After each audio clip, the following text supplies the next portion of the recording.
Amici carissimi, mi trovo a Tiene, provincia di Vicenza, capitale del burro.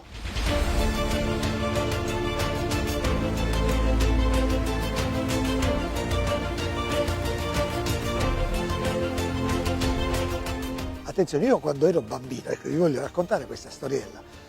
Mi ricordo che mia madre mi diceva, per non farmi allontanare, attento, lì esce il lupo mangia i bambini. Io mi spaventavo, avevo una paura incredibile. E l'altra frase che mi diceva, non mangiare quel biscotto, c'è il burro. Il burro era demonizzato al massimo e io mi spaventavo, prima di assaggiare un biscotto tremavo. Solo il biscotto fatto in casa e senza burro. Andando avanti, leggendo quello che dicevano gli scienziati, ho capito che purtroppo mi sono perso tante di quelle prelibatezze fatte con il burro, che è peccato, però mi rifarò adesso.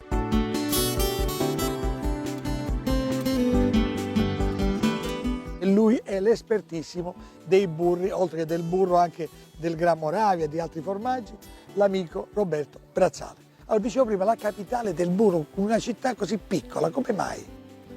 Perché questo è il baricentro di una straordinaria zona storicamente evocata per la zootecnia, che va dalle pianure della Risorgiva Veneta all'altopiano di Asiago, che è qui a 2 passi. Grande serbatoio, anticamente ovino, per cui tanta lana, da cui nacquero le industrie laniere come Marzotto, come la Rossi, prima la Lane Rossi, ma soprattutto burri e formaggi, formaggio asiago e burro.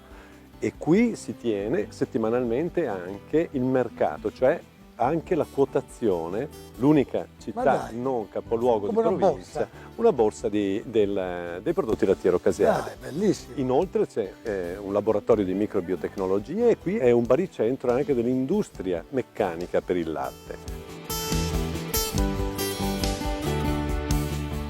Brazzale, cioè come nasce? Abbiamo perfino perso le tracce, perché abbiamo fissato una data convenzionale 1784, che è la nascita del nonno del trisnonno, però in realtà abbiamo documenti del 1600. È una lunga storia. È lunghissima. E Alberto? Alberto e gli altri dell'ultima generazione sono già operativi, Martina, Francesca, Giovanni, Enrico. Questo è bello. Questa è una cosa bella, tutti laureati, tutti studenti, musicisti, perché qua papà musicista, il figlio musicista, cioè, o sbaglio? No.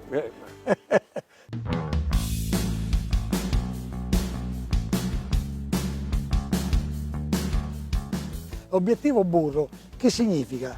Beh, perché oggi, dopo che la scienza ha definitivamente smentito tutti i dubbi sulla salubrità del burro e anzi ha affermato la necessità del burro per una dieta sana ed equilibrata, è il momento anche di sdoganare questo concetto presso il grande pubblico. E noi l'abbiamo fatto anche inventando dei burri speciali. Adesso si parla di pandemia virale e anche l'influenza è virale.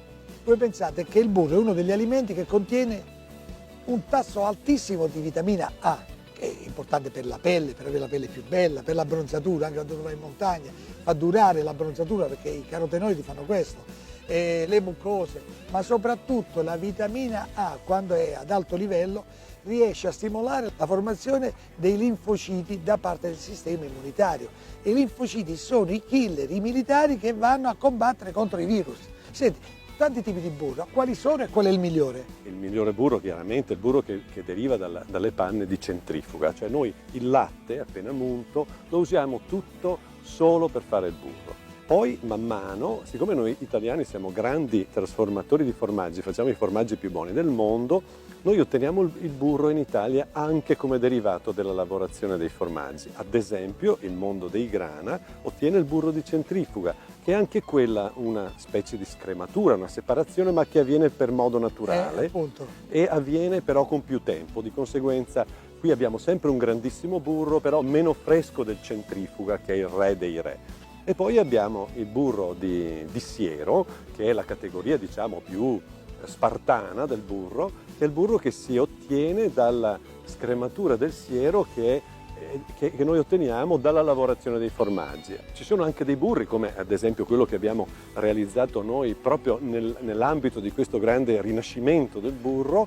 Ci sono dei burri che sono addirittura curati fino dal latte di stalla, per cui fino dall'alimentazione del bestiame si studia ciò che è il massimo per ottenere poi un prodotto straordinario, perché il grasso di cui è costituito il burro per gran parte, è la parte più nobile del latte e porta con sé anche tutta la gamma aromatica, oltre che tutte le vitamine e tutta la parte energetica.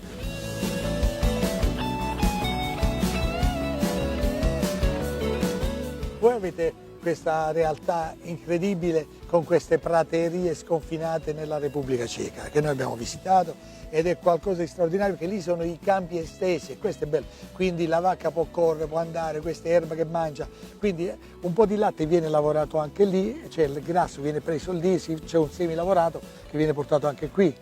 Quegli ambienti sono molto simili a questi qui nostri tradizionali, per cui noi abbiamo fatto un'espansione e in una zona al di là delle Alpi che ha però le stesse erbai, ha un'analogia fortissima dove ci troviamo di casa. Il clima è anche più fresco, per cui si hanno anche dei grossi vantaggi nel benessere animale. Tornando sempre alla qualità del burro, io dico sempre con moderazione, eccetera. Uno dice il colesterolo però fa aumentare anche quello buono, anche quello cattivo, però attenzione, la differenza è che le lipoproteine a bassa densità, quindi che porta il burro, poi si trasformano, che il burro ha questa proprietà, si trasformano in particelle grossolane che non creano problemi all'apparato cardiocircolatorio. Per ultimo, un fisiologo in California tempo fa è riuscito a tirare fuori, a capire che i semi, le verdure, le erbe aromatiche, soprattutto i legumi, le noci, contengono una sostanza importante, lui l'ha chiamato proprio fattore di Wulzen, perché questo fisiologo si chiamava Wulzen,